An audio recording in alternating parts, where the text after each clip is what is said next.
Hey, what's up? Welcome to the 9th episode of Movie Dumpster. Today we're talking Monster in the Closet, directed by Bob Dolan from 1986. I'm Joel Escola. I'm Sean O'Rourke. And I'm Connor the Professor McGraw. Welcome to the Dumpster. Wasn't no snake that dragged Mary Lou Caldwell 15 feet across the room. Wasn't no snake that picked up Joe Schempter's dog and hung it on the closet door. No, sir, Mr. Clark. We ain't talking about no snake here. What we got here is a homicidal maniac.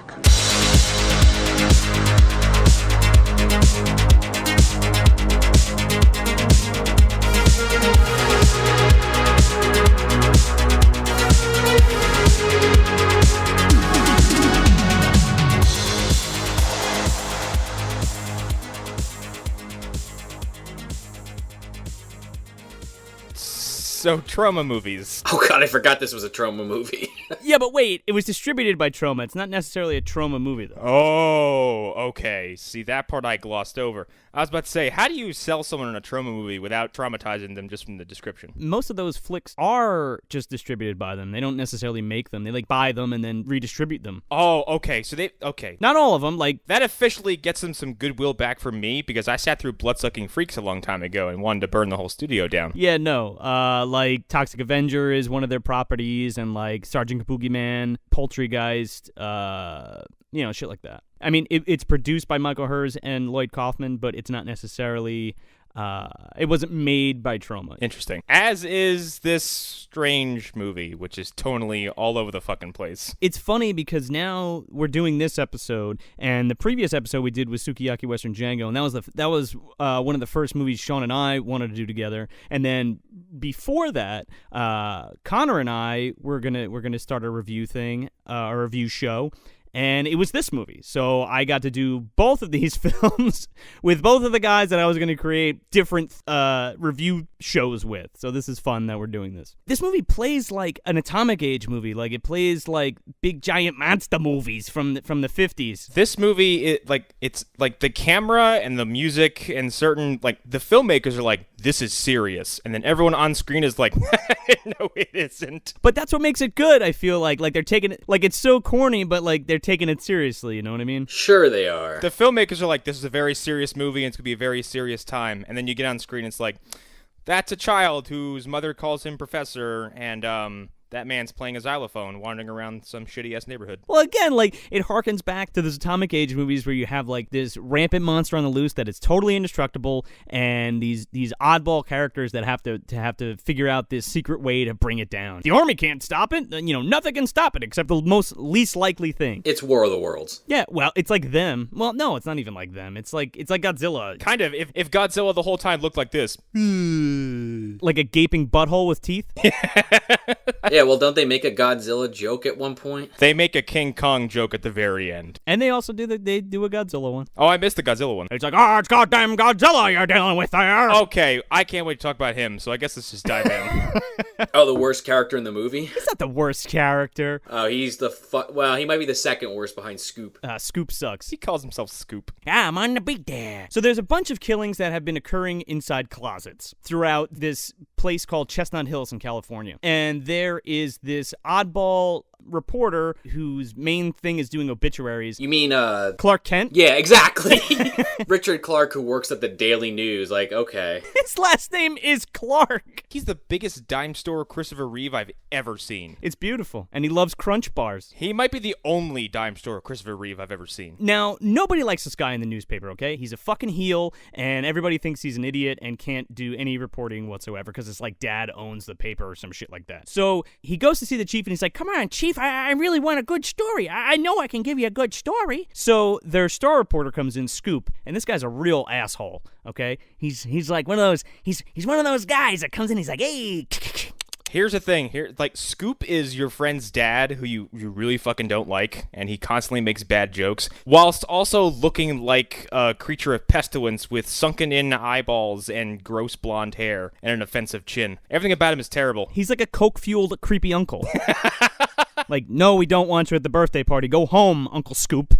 Uncle Scoop. Hey, and then he's like, well, what are you talking about? Everyone's having a great time. What are you talking about? I'm having a great time. I bring the cocaine. It'll be great. Hey! give me a martini. So he comes into the office. He's like, hey, Clark, you're a real asshole. Oh, he calls him Dickie Boy because his first name's Richard. So his name's Richard Clark. Oh. Ah, Dick Clark.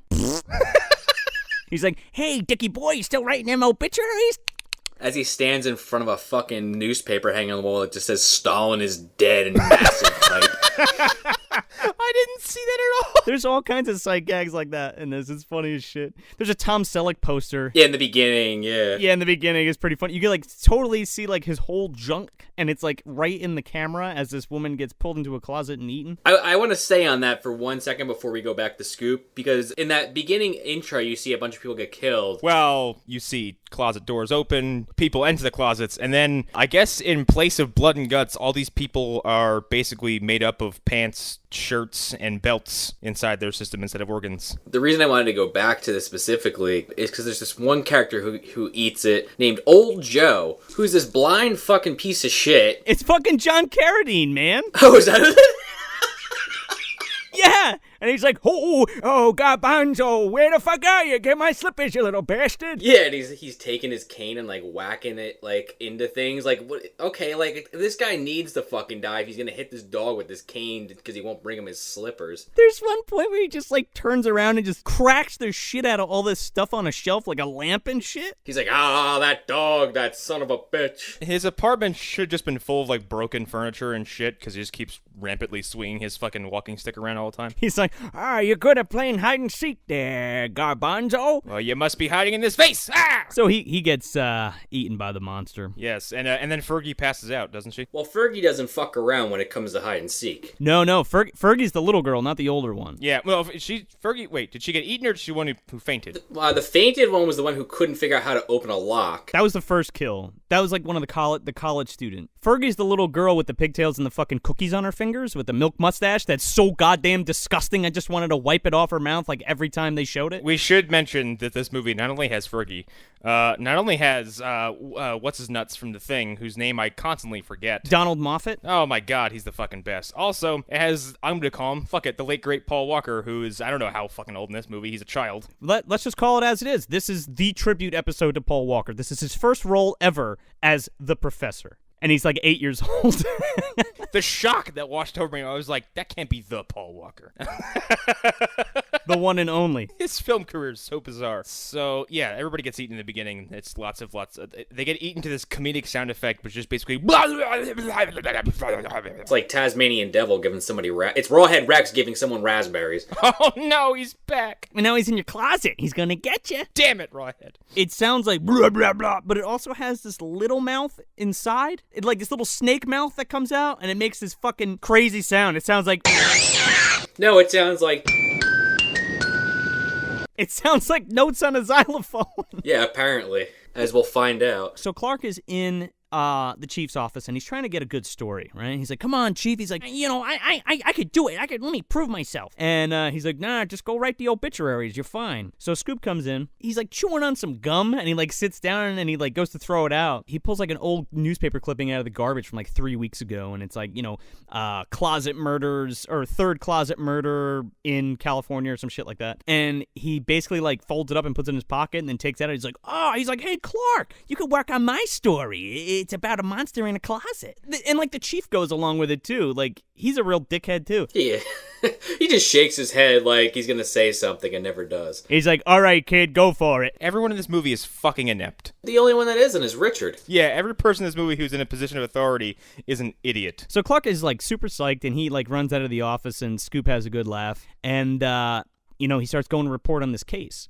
Now, there hasn't been a killing in 3 weeks, except there's a brand new fresh one that had just happened. So Clark starts investigating, and he goes down to the police station, and he meets Claude Atkins as the sheriff. What's it? Sheriff Ketchum. Catch 'em all. Sheriff Ketchum, and he's like, come on in my office, I want to talk to you, boy. Let me get my spittoon out. Yeah, goddammit, I'm gonna fucking chew my tobacco. So Clark's talking to the sheriff, and the sheriff's like, that fucking lady from the college came down and said it would look like a big old snake bit her, but you know what? It ain't no goddamn snake. It's a goddamn homicidal maniac. I really thought you were going to slide into Touch of Satan real fast there. What we got here is a Fromachidal maniac. What?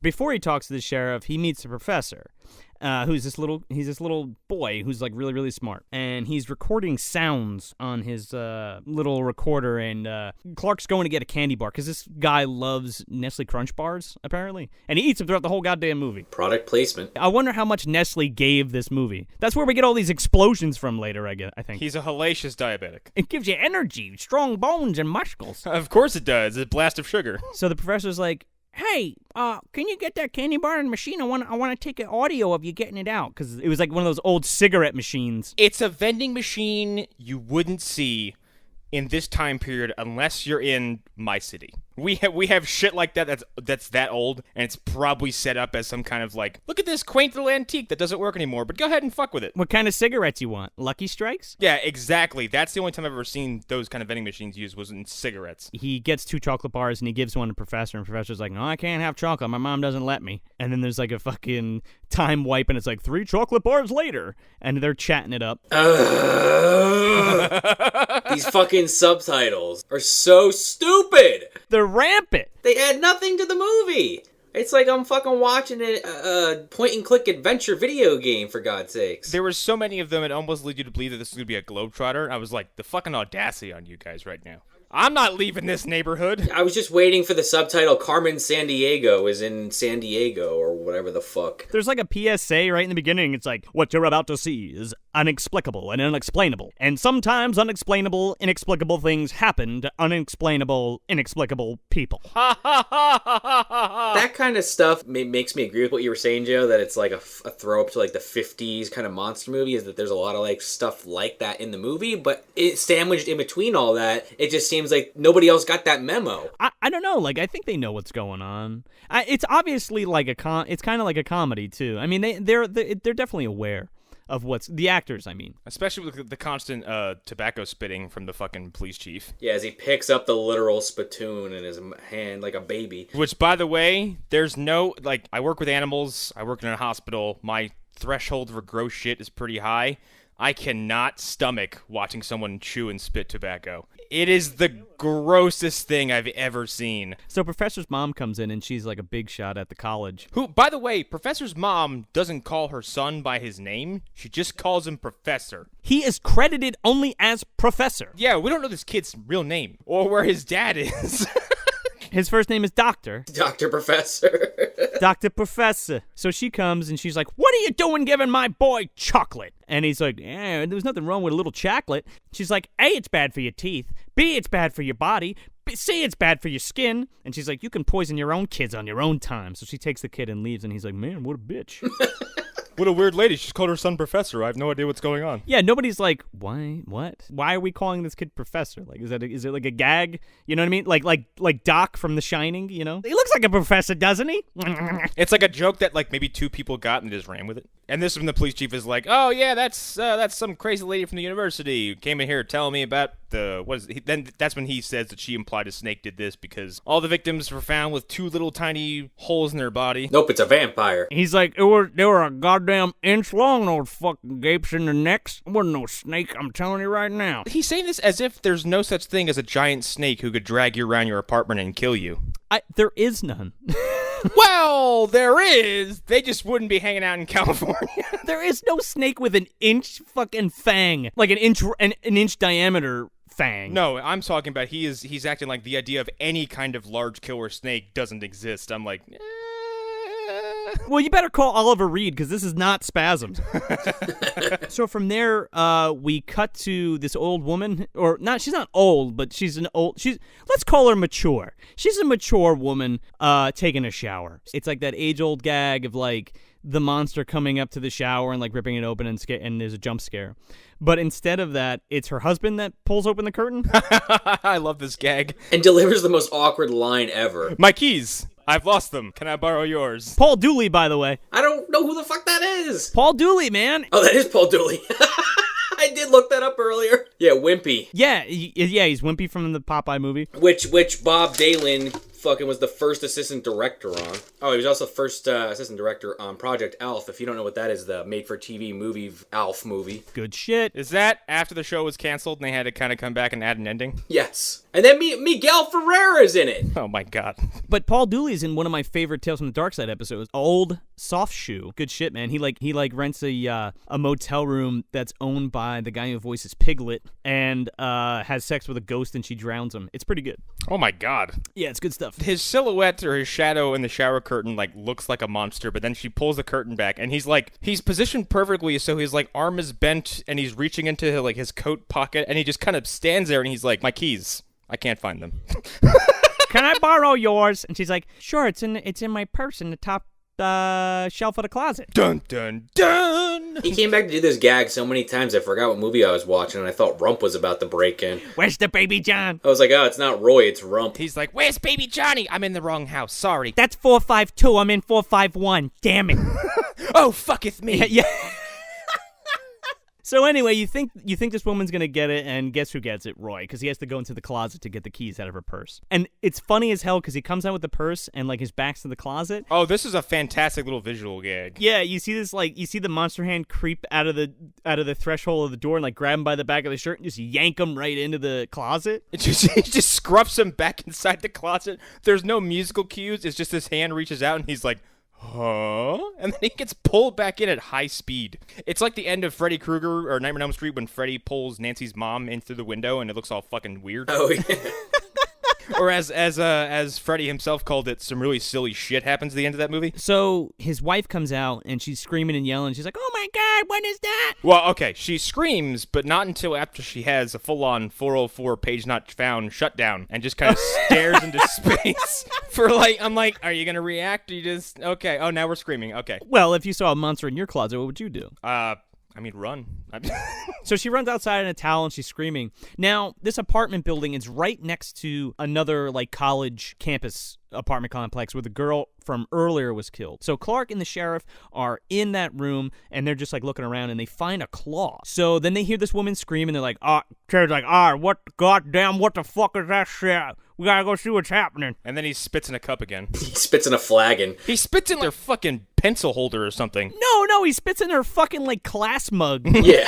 It's like a flagon with the sorority on it. Yeah, the ones the steins you get from medieval times. Yeah. By the way, all these spits come complete with a sound effect that just goes ping. So they run outside and he fucking grabs this woman. He's like, "What? Shut the fuck up." He's like, "What's wrong with you? What did you see?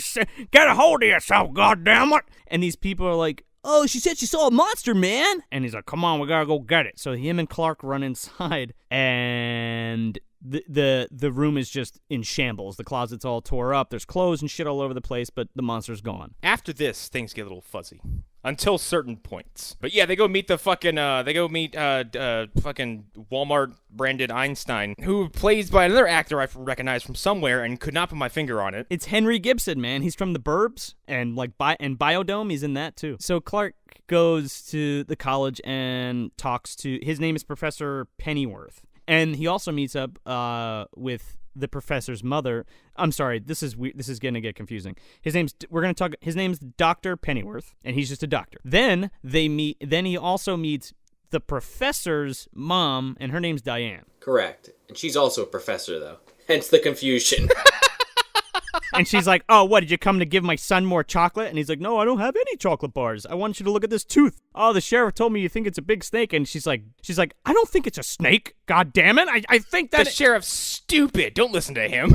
I just said it looked like a snake bite. Obviously, it's not a giant snake. Yeah, this one they bring the, this is a tooth or a claw? It's a claw, because that comes back later in the movie. Yeah, They had to reuse that prop. Which doesn't make any fucking sense. No, I'll trust me. I'm going to eviscerate that entire sequence when we get to it. That's the only mold of it they had, so they're like, ugh. Let's just use it again. Is this the... Oh, no, this is not the dinner sequence. This is before that. They bring the claw to Dr. Pennyworth, who is no relation, who's probably Alfred's brother, cousin. I don't fucking know. Because he's not as interesting. He's about 3 feet shorter.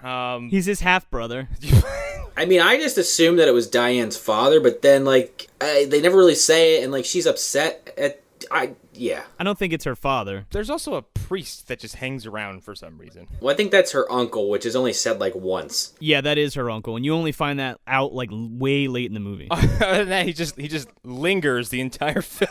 But before we get to that scene, the doctor's like, "Oh, let me see that claw." Pulls out a magnifying glass and goes full Ozzy Osbourne. Everybody, oh, this is fascinating. Oh. This is amazing. It's still warm, and it's definitely a claw, but I'm not sure where it's from. And then he's like, "Why don't you come to dinner?" Yeah, because he like mistakes Clark for somebody else. Yeah, he's like, well, since you're coming to dinner, I'm like, oh, are we all missing dialogue, or he's just being presumptuous? No. Like he mistakes him for somebody else. And he's like, "No, I'm not that person," but he's still like, that's the gag. Like he's like, "And well, when you come to dinner tonight at Diane's house," and Diane's like, I guess you're coming to fucking dinner. Yeah, enjoy some cucumber pudding. For some reason, when you're doing his voice, it reminds me of Torgo. And now I can. Now his character is Torgo from now on. He kind of has that inflection, sort of. He has that vocal pattern. Less robotic. They go to Diane's for dinner, and as I said, she's serving cucumber pudding. She's got like this pretty nasty looking cauliflower dish that they're eating, and all the while An eggplant. That didn't look like any eggplant I ever ate. Meanwhile, the priest, who you're just now like is just sitting at the table, never actually introduced in any fashion. No, he's just there. He appears, and you're just like, okay. And the movie's just like, just roll with it. And of course, the priest and Pennyworth are just arguing the entire time about morality. And Of a fucking cockroach. yeah, a cockroach is just casually walking on the table.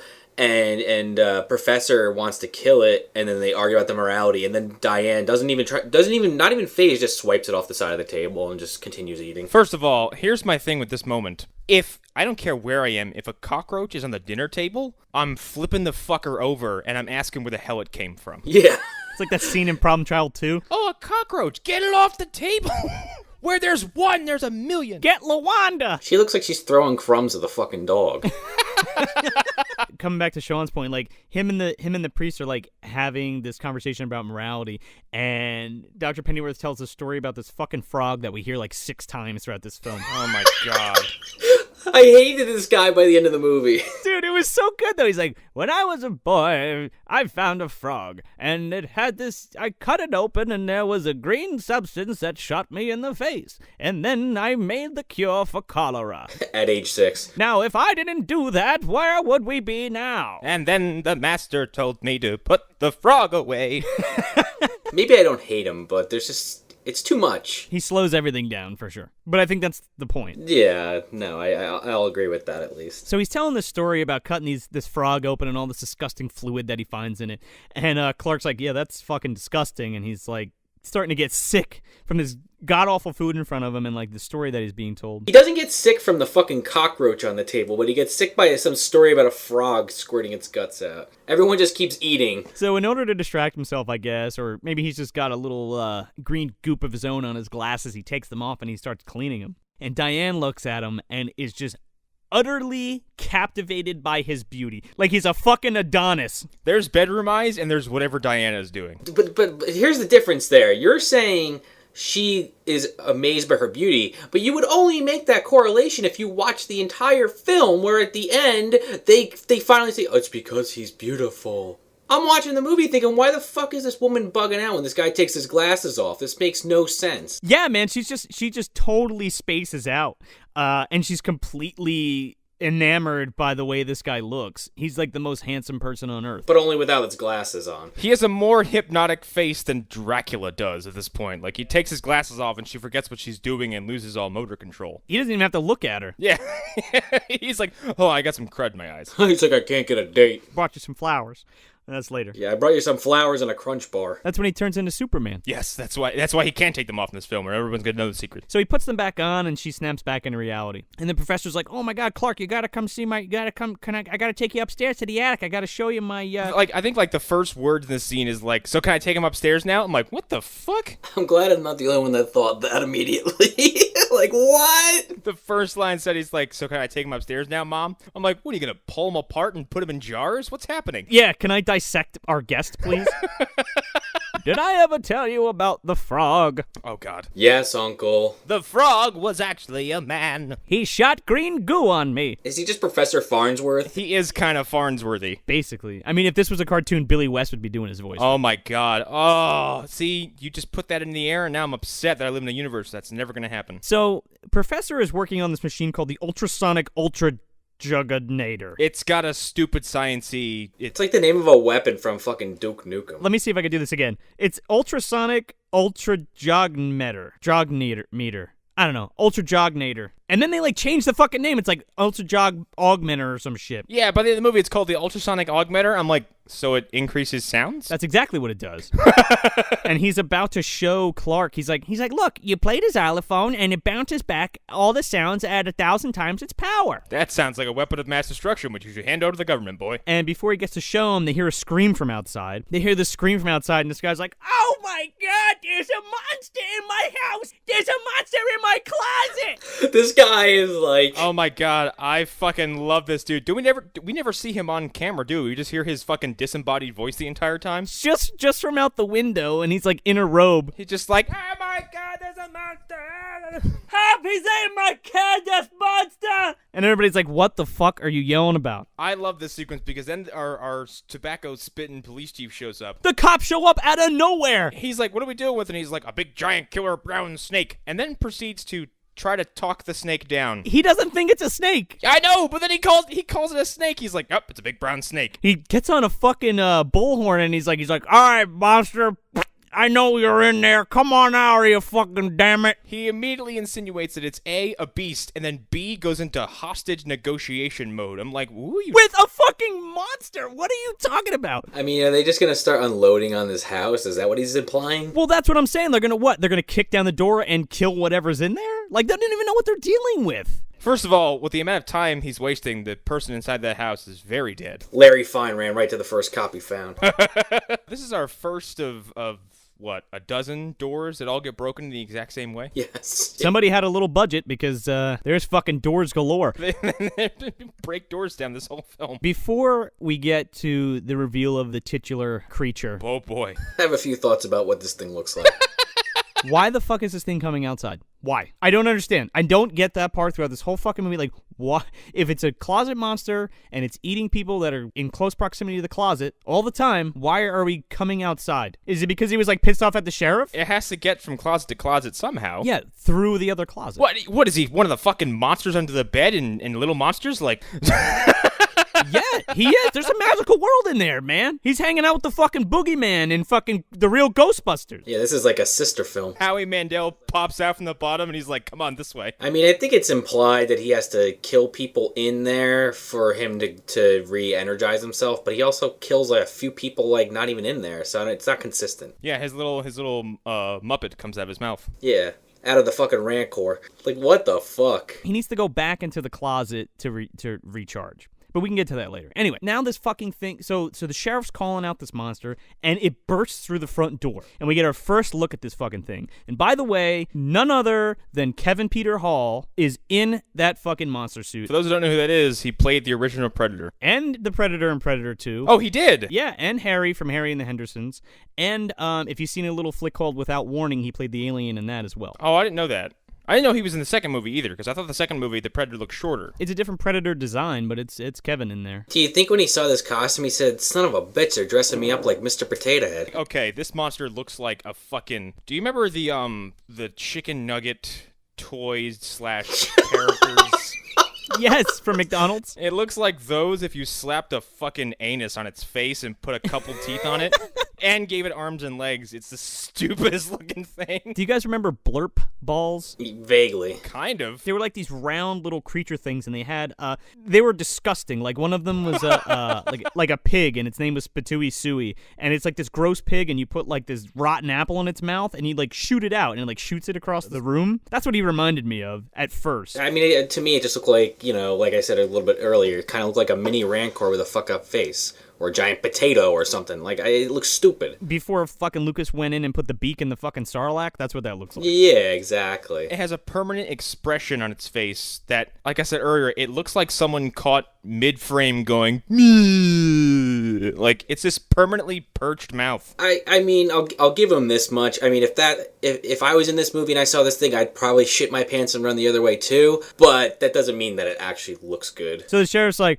oh my god, it's a fucking monster. And he pulls out his revolver and he starts shooting the shit out of it. And he fucking unloads in this thing. And nobody else thinks, like, it's time to help. They're like, all right, he's got this. Well, everybody's like, what the fuck is that thing? What is this giant fucking mutated chicken nugget character doing here? So then he walks up to the sheriff, and this fucking snake tongue pops out of the Sarlacc pit and just fucking grabs him by the throat and like lifts him up and kills him. Gives him a nice noogie on the neck. Yeah, and it comes out and goes.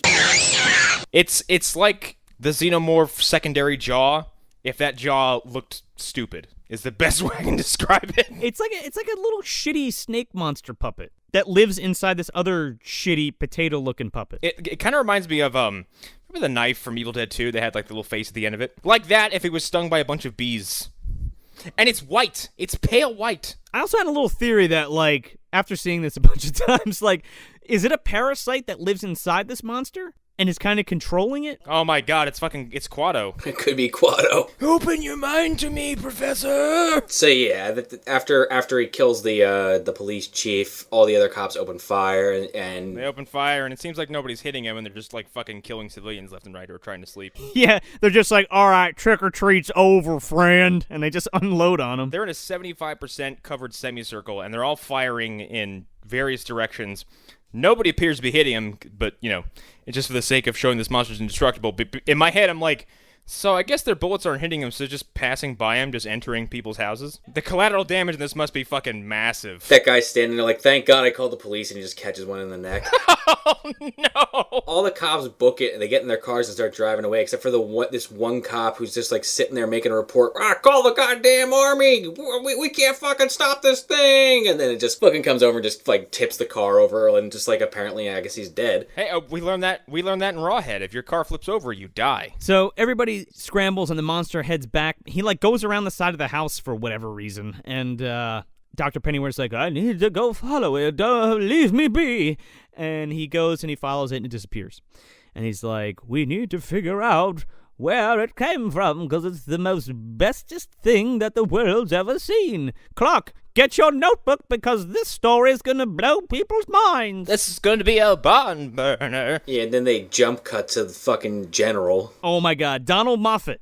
I'd rather not spend the rest of this winter tied to this fucking couch! I don't care what anybody says. That scene from The Thing is the fucking best. So take that scene from The Thing, and then that's just him on constant blast throughout this whole movie. Yes, he's a walking, talking, one-liner delivering machine. He's just like, this fucking monster, we're gonna fucking kill this thing. His dialogue can be summed up as Leave it to the army to blow the shit out of it. Yeah, and he goes, yeah, leave it to the army, and by the way, padlock your closets. My favorite piece of dialogue, and I think it was either here or a few minutes from here, is when someone's like, what are you gonna do when you find the monster? Without missing a beat, he goes, I'm gonna floss my teeth with it. So the army's gonna go take out this monster, and at this press conference, this guy's talking all this shit, and he's like, we're gonna get this monster, and don't nobody worry about it. We're the U.S. Army. We fix everything. We're the best goddamn country you've ever seen. Meanwhile, Pennyworth's standing next to him in his fucking pajamas that he never got changed out of.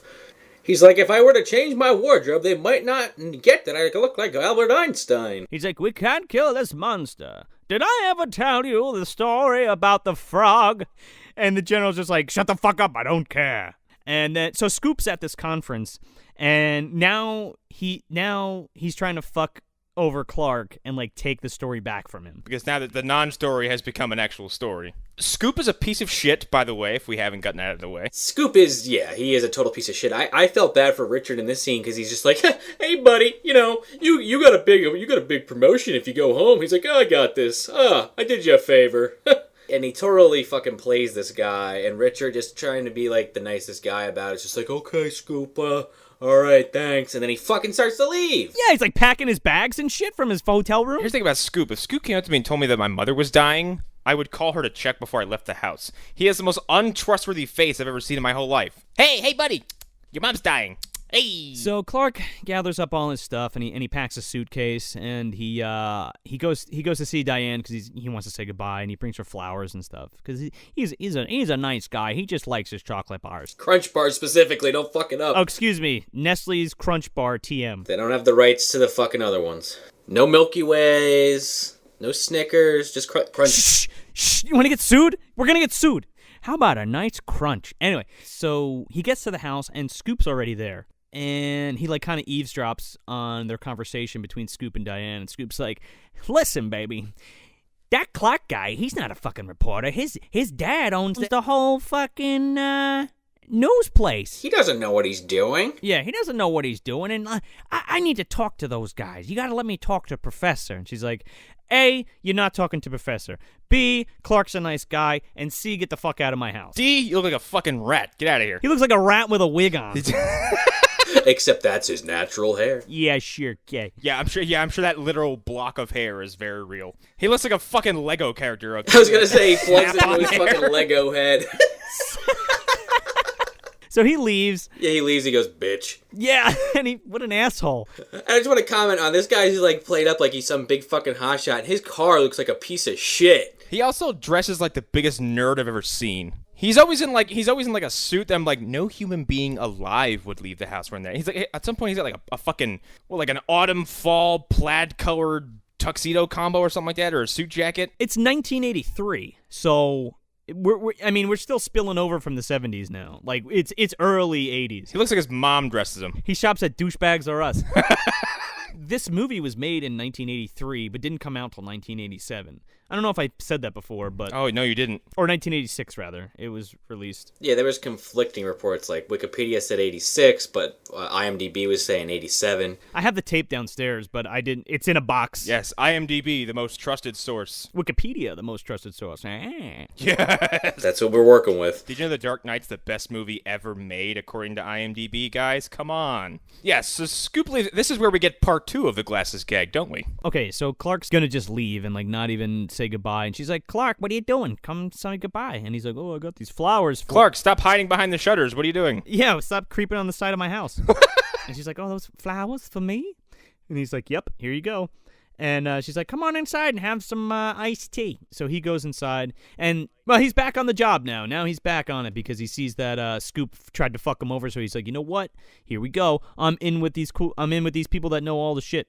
So he goes and sits down with the priest and Dr. Pennyworth. Yeah, as we hear about this fucking frog for the 9th time. Yeah, and then again, as he walks in, he's like, and the frog shot the juice in my face. And we're like, Jesus Christ. And the priest is like, that doesn't make it right. Just because you cured cancer doesn't mean you should have killed something. Yeah, this guy has so many good one-liners. I wish I wrote more of them down, this fucking priest. So Diane brings a lemonade in, and again, Clark takes his glasses off, and she's like, the iced tea. And she's pouring the iced tea. Again, she's just utterly captivated by his face. And again, let's keep in mind, I did not get the whole what they were going for here. I mean, at this point, I was thinking maybe she looks like her dead husband. I don't know. You didn't think that by this time? It had something to do with him taking his glasses off? No, because the only person that had ever reacted at that point was Diane. So I just assumed it was some weird thing with her. Actually, I guess you're right. There's only one other character that is affected by them, which I won't reveal quite yet. So she's pouring the lemonade, and he puts his glasses back on, and then she kind of catches herself after she's poured it all over. She is not, yeah, she's poured iced tea everywhere. And then from the other room, you hear Professor, he's listening back to his tape recording of when the monster broke out into the street the night before. And fucking Pennyworth just is like, wait, hold on a second. And he gets up out of his little lounging chair, and he fucking hobbles over, and he's like, play that again. He's like, rewind that. And it's like, rewind it again. Yeah, rewind it again. And then he's like, yeah, we hear this 3 or 4 times, don't we? Yeah, and then he's like, I've got it. And he runs up to the fucking attic like a goddamn cartoon character. And he goes and he fucks up the professor's invention to pull the xylophone out. And he's like, this xylophone is pretty fucking big. He's got to use both hands to hold it. And he takes and he goes, he rings and he goes, He's like, that's the sound it's making. And you know what? I still have not made the connection between the sound he's playing the xylophone and the sound the monster makes. It's completely fucking stupid. I don't hear it at all. He's like, we're gonna communicate with it. Listen to my xylophone. And I know this doesn't communicate well over audio, but he's like standing there, like when he's listening to the recording, he's like shuffling his hands back and forth in front of him as it's like screaming. He's like, interesting. Yeah, and he's getting he's like pulling these notes out from this fucking thing that just sounds like... It is an audio recording of garbled growling that he somehow deciphers is some kind of like pattern or rhythmic communication. It's like those videos where like that lady's eating that hot pepper and then somebody goes into the guitar and like plays the notes to her like coughing and gagging. It's auto-tuned the news. This becomes like a 25-minute long gag. And I use the word gag loosely because it's never really that funny. See, this is why I think this whole thing is ridiculous. To just picture if fucking Dr. Serizawa was walking around with a fucking xylophone trying to find Godzilla. Like, you wouldn't make it through that movie. He's walking around with a fucking xylophone. Like, this is way more effective than the Oxygen Destroyer. Can you imagine Bryan Cranston in the 2014 Godzilla remake walking around like an accordion? No, that's what the Mutos are doing. Listen. We made it different this time. My family died in there. This whole sequence is like where I was finally, like where all the fucking rails fell off on it. So we got the priest, we got Diane, we got Dr. Pennyworth and Clark walking around town. Clark with another fucking crunch bar. They fucking go everywhere. They go to like 3 or 4 different areas that I would probably call a slum that I wouldn't be caught dead in. They're all headed by Pennyworth, and he's playing this fucking tune on the xylophone over and over again to try to coerce this monster out of wherever it's hiding. I kind of wanted like a gangbanger to pop out and be like, "The fuck are you doing?" Well, they kind of do run into one, and his name is Scoop. No, Scoop is like a creep like, hey, how much for a half and half? Well, mind you, Scoop's fucking hiding in this house that they just break into, so he must have broke into it first. All right, wait a second, okay? Like, they just walk into somebody's fucking house. Straight up. It's like food's on the table. They walk into several buildings completely unimpeded. Yeah, but this one specifically is somebody's house. There's like, yeah, again, like Sean said, there's food on the table. There's a couch and chairs. They go up to the bedroom. They just step over the bodies on the floor in the kitchen. Well, we're too late, but he might still be here. No, there's no bodies. His little snake mouth slurped him up. They find Scoop. For some odd reason, is hiding in the attic of this house or whatever, or is he in the broom closet or something? No, they get spooked because the closet door padlock is on, but they think that they hear the monster, and then they're all in the room, and the door to the room slams shut, and they're like, "What the fuck, is that the monster?" They go to open it, and it's Scoop, and he scares the shit out of them. You know what would have been a better situation there is if they just open it and Scoop is hanging there fucking dead like in Predator when they find that guy in the tree. I wish he was skinned alive and hung upside down. If I open a closet, and I think the actor's name is Frank Ashmore, but whatever, if I open a closet and someone who looked like Scoop jumped out at me, I'd beat him to death. Oh. Yeah, there's like a fucking greasy newscaster hiding in your closet. Hey, give me the scoop, give me the story. Ah! It's one of those fucking things from The Descent. I have a scuzzball infestation at my house I'd like to come take care of. He's got a suit and a pad of paper. He won't leave me alone. It's infested. So the next scene, they're walking down the street again. Scoop is trying to get a scoop from Diane. Meanwhile, they're like clearly like in the middle of something. And this is the scene. I had to write down the fucking timestamp because this like killed me. I had to watch this scene like 5 times in a row. It was so ridiculous. The timestamp for those interested, it's at 42 minutes and 40 seconds. You'll know the scene when you get to it. Pennyworth sees something moving in this huge industrial building. Oh my god. The film basically pauses at this scene as it zooms in on the priest holding up a cross. Scoop holds up his notepad. Richard grabs his collar. Diane puts her hand over her mouth. And then fucking Pennyworth just lifts the xylophone like above his neck and just goes. And then what is it like? Don't you see like a cloudy, possible monster-like figure kind of scurry across 5 windows really comedically? Yeah, it's like the fucking janitor doing his job, and they're like, "Oh God, it's a monster!" It's totally the monster like in the movie though. Like it's totally the suit walking by the window. It's huge. Like my read on that was they also did that early in the film with the shower curtain scene. It's like, oh, it's actually the actor, but no, that was straight up the fucking monster walking up, and they were like pulling a gag. So yeah, of course, like just like the last building, they just walk in. I guess they have keys to every house in the city. Also, nobody works in these buildings at all. It's completely abandoned, but it's like a washing company? Like a clothes washing or a towel washing company for like a jail or something? I justify it by saying that probably like four rooms over, like a jigsaw game is taking place. Do you want to play a game with a monster? Well, it's funny. It's like something out of a video game because they walk through this fucking place and it's all dusty and dirty and falling apart. And then they basically, the next scene, something happens, and then it's like fucking totally cleared out, and there's a shit ton of people in there. Yeah, well, I think what it was like, oh, this giant warehouse is cheap, and we're doing this for free, so this is the scene. So they're walking around in the building, and everyone's kind of like walking around. You know, Einstein's still playing the fucking xylophone. You know, Diane kind of wanders off from the group, and she finds this curtain, and she opens up the curtain and looking around. And a fucking cat jumps out at her. Your cat, Joe. Your fucking cat jumps out at him. Of course it does. Toby jumps out of the fucking shadows to scare the pants off this woman. And then I think she catches back up with them, and then out of one of the doors opens, and a fucking soldier comes out pointing a gun right in their face. He's like, you're all under arrest. Come with me. And then we get the return of Captain One-Liner. General One-Liner, I believe. He had another one here that I can't remember because it made me laugh out loud, and I can't remember what exactly it was. He's like, there's a goddamn monster on the loose, and you're playing hide and seek with fucking Godzilla. Yes, that's what it was. And meanwhile, fucking Pennyworth's telling him about his frog again. He's like, if I could solve the cure cholera with a frog, I can do anything. Here's my thing with his cure cholera thing. If you have the ability to cure serious diseases by cutting open frogs, you're clearly overqualified for whatever you're doing now. But if I get my hands on the monster, imagine what I can do with all the properties of the monster. Oh, I could cure cancer. He cut open a capybara and cured eczema. It's the cure for sickle cell anemia. Science! So, General Trumbull is like, oh, we got our fucking men working on it round the clock. And the guy's like, excuse me, General. Well, we figured out the monster's attack patterns, and he's like, he goes from closet to closet in half-circle patterns, and every day at 6 hours past the hour on the... English, nerd! Well, that would place him just about here. And he's like, he's at the goddamn grammar school! Let's get it! That's the line. There it was, yeah. Yeah, and that's when he drives a car like a fucking maniac across the whole town. It's like Crazy Taxi down this fucking road. and they're intercutting from like him driving like a total nutcase, crashing into everything on his fucking way. It's like he's driving the Batmobile, and they're showing Professor working in like science lab while the monster's doing his best moonwalk in the fucking hallway behind him.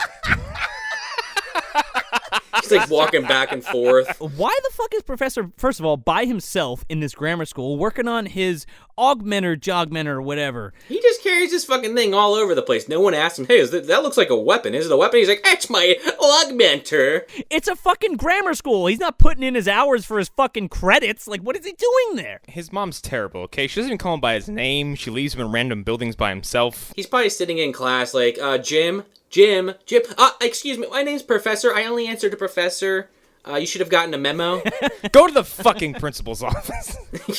Not again. I actually like Professor. I shouldn't pick on him too much. He's one of the few characters I actually like in this movie. So Trumbull's like, God damn it, we gotta get to the fucking grammar school. And they get there. They go up to this room, and they like get there just in the nick of time to see this monster grab Professor by the back of the shirt. He's trying to drag him back into the closet. This whole sequence is colossally stupid. Because it's okay. He's dragging young Paul Walker around this room by his shirt collar.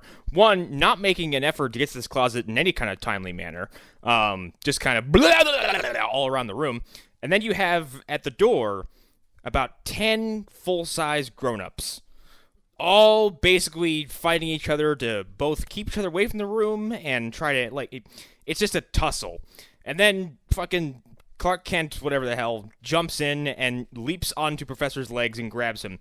Doesn't try to pull him away from the monster right away, just grabs his ankles. And then he gets up and proceeds to play tug of war with a child. You're gonna rip this kid in half. What are you doing? There's enough people in that door to go in there and fuck that monster up with their bare hands, okay? They pick up a desk and drop on him or something. There's weapons everywhere. Everyone stands there and goes like, take off his shirt! Yeah, they're like, quick, rip his shirt off! Rip his shirt off! And I'm like, yeah, like, poor little Paul Walker is getting, like, choked by this monster. He is getting throttled, like, he's getting just fucking tossed all over the place. From both ends, by the way, from the monster and from Clark. So then someone's like, rip off his claw, and then Clark takes his sweet-ass time and slowly pulls the claw off this monster's thumb and then uses it to slowly cut the collar off of Professor's shirt. Why are we doing this? This creature's supposed to be indestructible, but his fucking claws come off if you just pick at him for half a second. He just pops off like he's made of Play-Doh. But, like, why are we doing this? Why aren't we just ripping this kid's shirt open? Yeah, I know. That's the thing I was thinking the entire time it was happening. He's got a button-up shirt on, for God's sakes. Instead, he's like, I almost got this claw. It's gonna pop off any second now. Or go in the room and pull the kid off the monster yourselves. This monster lifted a fucking car not 30 minutes before this, and he can't drag this fucking kid and Clark into this closet? There's that too. He is impervious to bullets, but he can have his claws ripped off by a regular human. And explosions, as we'll soon find out. And he pulls it off like his thumb is made of Play-Doh. Like it just pops right off. Like it's just gently molded in there. Comes right out. And then it takes him like a minute to realize the kid's no longer being pulled. He like keeps trying to pull him like it's a fucking... It's stupid. And then the monster gets back in the closet and shows everybody its tongue, which is just that tiny little white creepy parasite thing. And it closes the door. And then they all split and they go outside. And then like the army has like tanks and fucking missile launchers and a whole fucking battalion pointed at this grammar school. Waiting for this monster to come outside. Yeah, so they all run out, and they go, like, by the military, and the monster comes out. He comes, like, walking out like he's got skid marks in his underwear. And then fucking, of course, you know, they're about to open fire, and Pennyworth's like, we can't let this creature... Because the whole movie he's talking about how he wants to capture this thing alive, which immediately tells you he's going to be fucked up at some point. And he's like, I can stop it. I let me try to talk to it. And he goes up to the general. General's like, you're fucking crazy. Like, what are you doing? He's like, and he just walks up with his xylophone. He's sorry, I have to do that every time because it's ridiculous. And then Ken Watanabe walks up and goes, let them fight. So this is the part where I was just like, all right, they're really going hard on this War of the World shit. You know, of course he goes up there, he's playing, and he's like he's fucking Dr. Grant talking to the Velociraptor breaking out of the egg. He's like, oh, come on, you can understand me, right? And then he gets, I don't know why he's so fucking close to this creature. I don't care if this thing if you think it trusts you or not. He walks within friggin' punching distance and is like looking at it like, He thinks it's a miracle, and especially to science, it's very valuable to science. So, like, I get that angle. The master will be very pleased with this interaction. Master told me to get the monster from the closet. Oh, and meanwhile, while he's doing this, nobody is concerned at all. Like, at first they are. No, nobody moves a muscle. Everyone in this movie just stands there and watches shit happen. Everyone's smiling. They're, like, wiping tears from their eyes. They're so happy. And then he gets fucking ganked. And then he gets impaled. But it's like a moving scene, too. They're like, oh my God, you're doing it, Peter. You're doing it. You're playing with us. And then the little tongue comes out and just snatches this dude up. No holes, by the way. No blood. Yeah, so Pennyworth dies. And gives us one final speech about frogs. Well, it's implied he dies because the monster gets him with the old willy-nilly to the chest. And he drops to the ground, and you know, no one even attempts to try to be like, oh shit, we should check to see if he's alive. The fucking army just starts firing everything they got. It's like fucking Predator all over again. And there's bombs going off and shit, like, around and on this monster. Like, there's no way anything within, like, a 30-foot diameter around this thing is fucking in pieces. But somehow he totally is okay with a little soot on his forehead. Yeah, and the monster takes a lick and keeps on ticking. And the army takes their fucking tanks and Humvees and just books it the hell out of there. Yeah, they're just like, oh, shit, I can't kill it. Get the fuck out. Fall back. And they just leave this poor old man to die in the street. Yeah, so Diane, Clark, and the priest and professors, yeah, they all run over to Pennyworth, and Pennyworth's like, there's only one way to stop it. You have to cut off its frogs. I see frogs all over the place. Frogs and froggies. And he dies. He dies a useless old man. He won 2 Nobel Peace Prizes. You didn't have to fucking die. And he just, like, killed himself for no reason. He's like, we communicated. And it's like, not really. He dies withholding precious information. Instead, goes off on a tangent about frogs once again. He died like he lived. An asshole. Being a doddering old fool. You cut to after they're all upset, and the monster just kind of lumbers off. to go hide in his fucking hole. I don't know where he goes. He has to go back into the closet, but like Everyone handles this so bizarrely. Like, the military just gets up and leaves. Like, no one checks on the old man. The monster's just like, I'm out of here, yay, and then just runs off. And then, like, our central core characters are all like, oh no, he's gonna talk about frogs again. Scoop is there too, and he's like, oh, did you communicate with it? He's like, we communicated. He's like, did you understand what it said? And he's like, no. As he's dying on the ground, this guy's trying to get one more fucking word out of him. Yeah, I really need it for my fucking story. I told Ben back at the office I'd have this for him. The funeral is next, right? And that's when Scoop finally gets his. No, the army evacuates Chestnut Hills first. The news guy comes on, he's like, everybody's evacuating Chestnut Hills. Your closets are not safe. Get out of the town. Oh, this is the closet destroying montage. No, not yet. Yes, you heard that correctly, folks. Closet destroying montage. And we get fucking ludicrous with it, and it's kind of hilarious. I just want to note that in this scene, Joe and Connor, you have the reporter going on about how bad everything is, and the world's fucking basically at no movement because they're so concerned about this monster, and no one can stop it.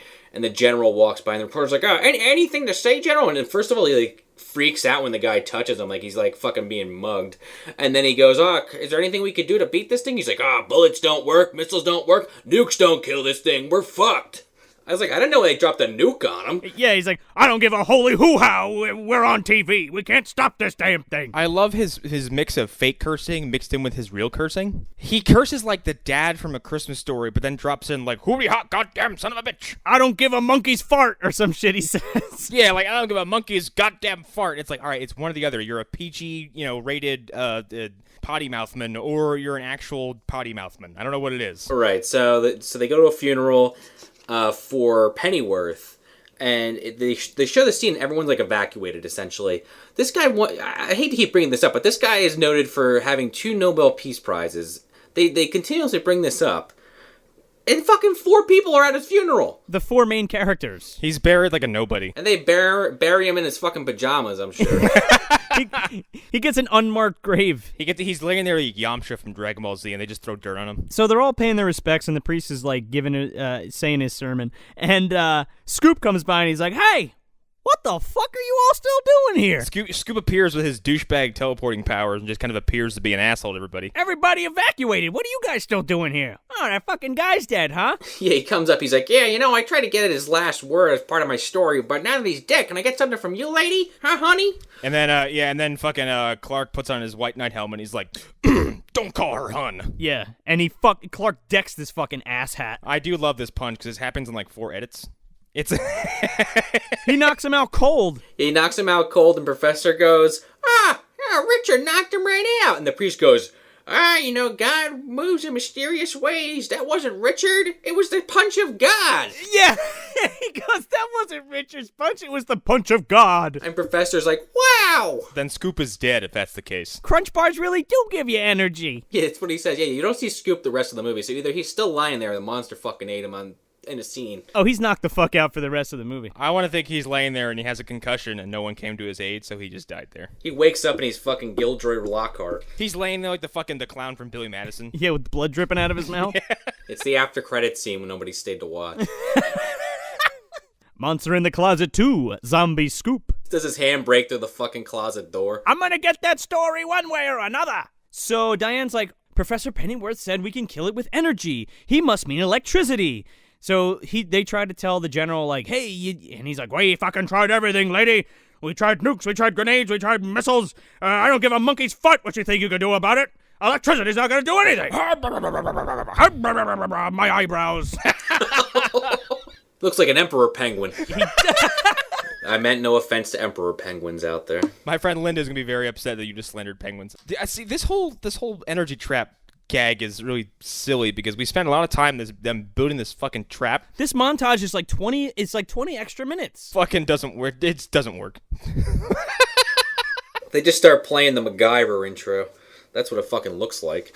It's just playing in the background. They're like taping microphones and shit. Dun, dun, dun, dun. They're taping shit together. They're like putting this electricity booth together, this shock booth together. Clark's wiping the sweat from his brow as he takes another bite out of a Crunch bar. I know we can call him Clark. Everyone pretty much calls him Richard the whole fucking movie. But his last name's Clark, and he looks like Clark Kent, so it's Clark. Well, we get to see his ultra-sonomagmatic augmentator thingamajig. Before we get to that, like, at the end of the montage, they, like, test the electricity, like, the electric box, like, with a dummy, like a clown dummy, and it, like, just, like, goes up in flames and, like, give each other a fucking thumbs up. They're like, yeah, it worked. It worked. Now clean this mess up. Getting it done. Professor! And then the next scene, oh yeah, well, first of all, the professor is supposed to get on the bus out of town, and he doesn't. He's just standing there eating a Crunch Bar. If you're not surprised at this point. I don't think this kid has brushed his teeth at all this week. And he's been eating Crunch Bars like crazy. So as I mentioned earlier, they're winding down after setting up these fucking traps all night like Kevin McAllister. And Diane's sitting there still trying to screw shit together while Clark's sitting there chewing on another fucking candy bar. Like, where does he keep getting these from? Is he just, like, shoplifting from the local shops because no one's in town? He just walks into Toys R Us and cleans them out. He just sticks his hand in the shelf and just, like, knocks them all into his shopping cart. They also rigged up this this giant PA system, and they're playing the xylophone through this PA system to coax the monster into the house. This was the one scene in the entire movie that I had a genuine reaction. That I was like, wow, that was actually kind of cool. Or clever, rather. Yeah, so Diane's, like, completely smitten by Clark, and they're, like, kind of telling each other their feelings for each other. And, like, right in the middle of that conversation, they're, like, leaning up against the closet door, and the fucking monster just punches a hole right through it. Like I said, the one scene, I was like, oh, okay, yeah, that was pretty good. Because they set this whole trap up assuming he's going to come through the front door. But obviously, why wouldn't it be the closet? Like... Because everyone in this movie is stupid. Like, it would be the closet. That's where he's coming out of. It's called Monster in the fucking Closet. Yeah, padlock your closets, even though it continuously breaks right through them. He does have a penchant for, like, going outside of buildings for whatever reason. The disadvantage these people have is, unlike Daniel Baldwin in Yesterday's Target, they didn't have the script on hand to know where to be and how to do certain things. Yeah, oh my god, it says the electric trap doesn't work. Fuck. We're fucked. Not only does it not work, but the monster sees it and is like, I'm not fucking stepping on that, and just walks right around it. Yeah. It's kind of like Predator, where he sees the spikes and the leaves. He's like, nah. Yes! I was thinking the same thing. Like, I was like, this is hilarious. Like, not only is it like Predator when he sees the spikes, and he's like, come on, do it! Kill me, I'm here! It's also Kevin Peter Hall in the fucking suit. It is. Like, yeah, I ain't falling for this shit. Been here twice now. What was the reason why he decides then to step into it? Is it because he saw the Crunch Bar wrapper sitting on it? Like, what was the logic there? Here's the thing, like, she throws a vase at him, and there's, like, flowers in it, and then it, like, takes the time to step on the flowers. Okay, doesn't like flowers. Then Clark's like, hey, I got a fucking Crunch Bar, here you go, buddy, and he throws it on the electric pad, and I'm thinking, like, oh, the monster's gonna go eat the chocolate bar. And it walks over to it and just steps, it goes onto the electric board and just fucking stomps out this Crunch Bar. Good waste of chocolate. Yeah, what the fuck? Anyway, they shock the shit out of it, and it does nothing, and the creature, like, breaks the trap, and they run up to the attic. Get the safest place, not out the fucking door. Yeah, or out, like, the window or, like, the back door. Anywhere else, basically. Yep. She's like, the attic, and I'm like, why? So Professor's up there, and he's got the jogmentor. Unsupervised again. He's like, I was waiting for you to join me. Of course he's unsupervised. He's the professor. Yeah, he's like, I finally got it to work. Look, grab the horn, because they don't have the xylophone anymore. So Clark's playing this little toy horn, and he's playing the notes like, and they're bouncing the sound back 1,000 times at the monster as it's coming towards them. Which, by the way, should knock the house down. Yeah, not only that, but, like, it's broadcast through this machine and, like, laser beams, and they're, like, shooting this monster with these fucking laser beams. He's like, wait for the tongue to come out, I gotta shoot it. And these laser beams also do nothing. Nope, not at all. The augmenter takes a shit. It just, like, blows up. Yeah, it just blows up in this kid's hands. His shit just starts falling off it. Now Professor has, like, 3rd-degree burns on his hands. And he's just like, it broke. Uh-oh. Whoops, we're done for. Diane's like, oh my god! And, like, in falling down, they, like, all fall down in, like, terror. And she, like, grabs Clark's face and, like, pulls his glasses off. And then the monster just stops dead in his tracks. Because he sees this goddamn handsome, sexy, blue-eyed, beautiful man at his feet. Picks him up like fucking Creature from the Black Lagoon and just takes a hike. And this is our closet destroying montage, is it not? Yes. Diane's like, it wasn't electricity or energy. We gotta destroy the... Oh, no, it's not Diane. It's Professor. Yeah, Professor does crack the code. But Diane goes on, like, a live broadcast. This whole broadcast sequence reminded me of The Howling at the end, where Dee Wallace is like, I gotta tell you all the secret, I'm a werewolf. Spoiler. And the guys at the bar are just like, can somebody change the fucking channel, please? Missing a goddamn Yankee game because of this. It's just so funny because, like, and then it, like, cuts to these people at a bar, and it's, like, the same thing. Anyway, she's like, destroy all closets! So then we have this wonderful closet-destroying montage. And it features people, like, taking, like, a hacksaw to their coat hanger, like, their coat rod. And then my favorite one is the couple standing there in a lover's embrace, watching their closet burn. Burn? Like, you lit your closet on fire. Your whole house is gonna burn down. I'm more partial to the old woman with the blowtorch in the walk-in closet. She's like smoking a cigarette, torching all her clothes. I love the Japanese guy with the katana just cutting the shit out of the fucking, like, rice paper doors. In fucking full samurai regalia for some reason. Is that Quentin Tarantino? Yeah. The temple bells of the monster. You must destroy all closets. Destroying the closets before the temple bells ring. Yeah, he's like, oh! But, like, in the sound of the fucking xylophone. God damn. Yeah, Pennyworth comes back. He's like, oh, listen to it again. It somehow lines up. Yeah, it's perfect. Yeah, it's the same thing. So then the monster apparently in the like every newspaper reporter, everyone's like, the monster's walking to San Francisco for some reason. We don't understand why. I like how the entire ending of this movie is basically just montages over each other. Yeah, it's like fucking Pee Wee Herman. You got people destroying closets. You got fucking newspaper clippings. You have news anchors, and you have the monster just walking in like a straight line, basically with the camera on its face, and it's just like, what is happening? If Forrest Gump was running with Lieutenant Dan in his arms, that's what this would be. Look out at the giant McNugget. Look out for the fucking McDonald's character. So this fucking thing is just walking around nonstop. It's this big montage of this monster walking around with Clark in his arms. And he goes to the... apparently the only building on the fucking West Coast that has a closet. He goes to the Transamerica building. And apparently that's like a giant building in California, I guess. Maybe I'm stupid, but I've never heard of that. But anyway, they're going through the whole building, and the monster's looking through like all the closets, and he finally finds one that's not destroyed, but he can't fit Clark through the fucking door, so he just leaves. Well, no, you forgot a few details there, Joe. I have to stop you there. First he takes the elevator up. Then. Yeah, he can't fit him through the door, but if you have never seen the movie, just picture a broom closet in a building that janitorial supplies would be held. And not big, but if you were to turn sideways and fucking sidewalk into it, he could have done it easily. Instead, he's giving fucking monster eyes to fucking Clark here, who's passed out in his arms. Like, he's too pretty. I can't do it. He can't do that. He's got that big hump on his back. He can't fit through there sideways. It's a one-way street for that fucking thing. And he's locked in a lover's embrace with this beautiful man, so he can't put him on the floor. He can't hold him vertically. By the way, Richard has passed out this entire montage, which apparently takes place over several days. No, he keeps waking up and seeing the monster and then passing out again. Oh, that's right.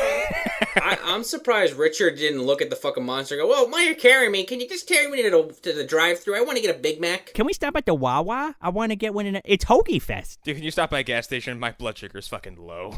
I need a Crunch Bar. I guess the reason why that hung me up is so much is this fucking thing figures out how to work an elevator, but it can't, like, use simple fucking problem solving to get through this closet. Oh, see? No, I've cracked the code. This is one of the aliens from Signs. Oh, not enough tinfoil. Swing away, Joaquin. It cuts to a church, just to round out the War of the Worlds references, and they're all in there, listening on this fucking ham radio.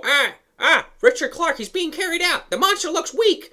And Diane's sitting there eating a Crunch Bar now because it's gone fucking full circle. So then the monster's carrying fucking Clark out like he's Sam carrying Frodo out of Mount Doom.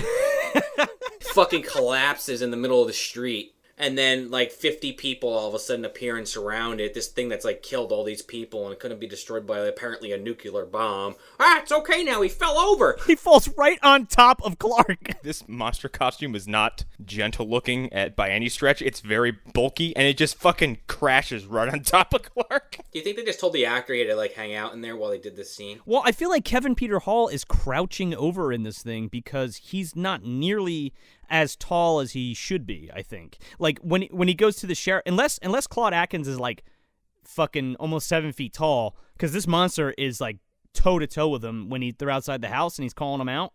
And I'm like, Kevin Peter Hall's got to be fucking, like, bending over in that suit. It looks uncomfortable in a lot of scenes. So, yeah, so then everyone shows up. I guess this church is nearby.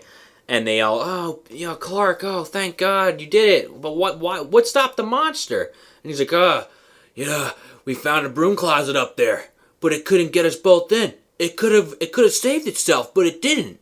It could have saved itself. The priest is like, 'twas beauty killed the beast. Well, yeah, yes, but first this reporter goes, destroyed by its own closet. The priest goes, it wasn't a closet. It was beauty that killed the beast. And the most, this might as well have been a sledgehammer to the face.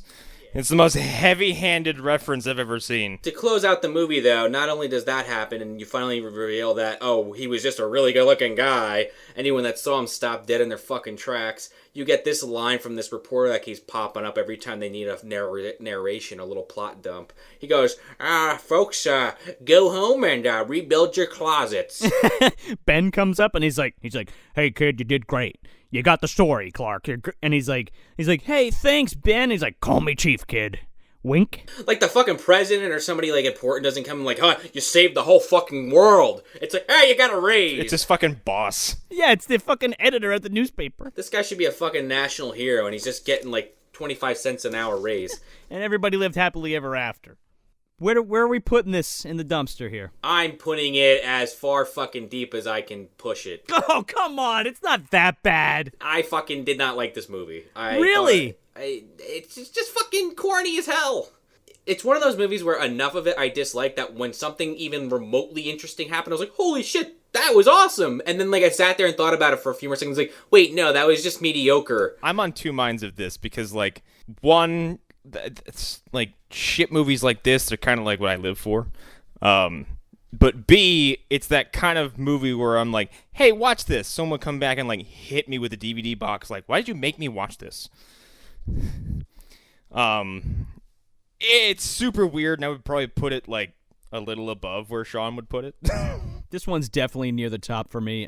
This was a frequent Friday rental for me as a kid. I love the cover art that it has. It's just a hokey ass B movie, and it hits every beat on the nose where it's supposed to be for me, and it's fun to watch. I appreciate this movie's existence because and this probably wouldn't be the case if we hadn't lost him, but this is Paul Walker's first movie, and when we lost Paul Walker, I was like, that really sucks, because I can't think of a single time where I was like, fuck Paul Walker.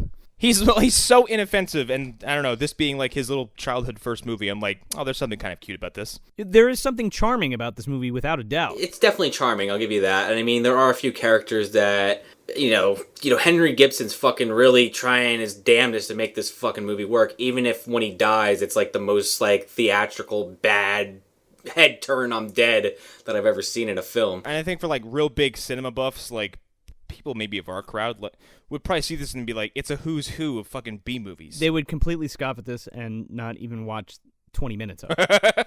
That's why we're here, to tell you about it, so you don't have to watch it. If I could point to the whole sequence with the xylophone, that just it was funny just because of how ridiculous it was to me, and that and the rest of the movie, I could cherry pick the scenes that I thought worked, but I don't.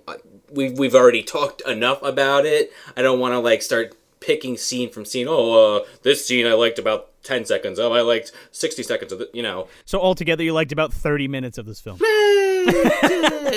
15 minutes, maybe, I'll say. My viewing advice for Monster in the Closet is, if you're going to watch it, booze yourself up. This is a good boozer. This is a very good booze movie. Or you get yourself a big Jaybird or a Bull Boy, and you fucking hit that up. Oh, boy, that's a good time. That's probably a better recommendation, because this movie will just become basically just a goofy montage of bullshit for you. I was drinking some Bastille watching this last night, and I was loving it. I was loving life. Again, like, this is like comfort movie for me. This is like comfort food. I should have gotten some legal greens here in Las Vegas and watched it. You mean Brussels sprouts? Yeah. Yes. Yes. Oh, watch out. Connor's on the Brussels sprouts again. Oh, my God. Connor's been smoking broccoli. Hide your cat. I mean, if I had some broccoli, I could have eaten that to distract me from how bad this movie was. Oh, go on. I'm not sure what to say about that, because I hate broccoli, but I certainly don't love this movie, so... So that's it. That's Monster in the Closet, directed by Bob Dolan from 1986. If you want some more bad movie goodness, you can check us out at MovieDumpsterPodcast.com. Follow us at Movie Dumpster on Facebook, Instagram, and Twitter. Also check out our sister podcast, The Phantom Zone, hosted by our very own Connor McGraw. You can find them at phantomzonepodcast.wordpress.com. I'm Joel Escola. I'm Sean O'Rourke. And I'm Connor McGraw. Thanks for visiting the dumpster. You know, General, there's more than one way to save lives. But when I was a young boy, I once found a frog. Now, I could have taken that frog and ripped... Frogs? What do I give a ding-dong about frogs? For Christ's sake! Get back in the ball game, Pennyfinger.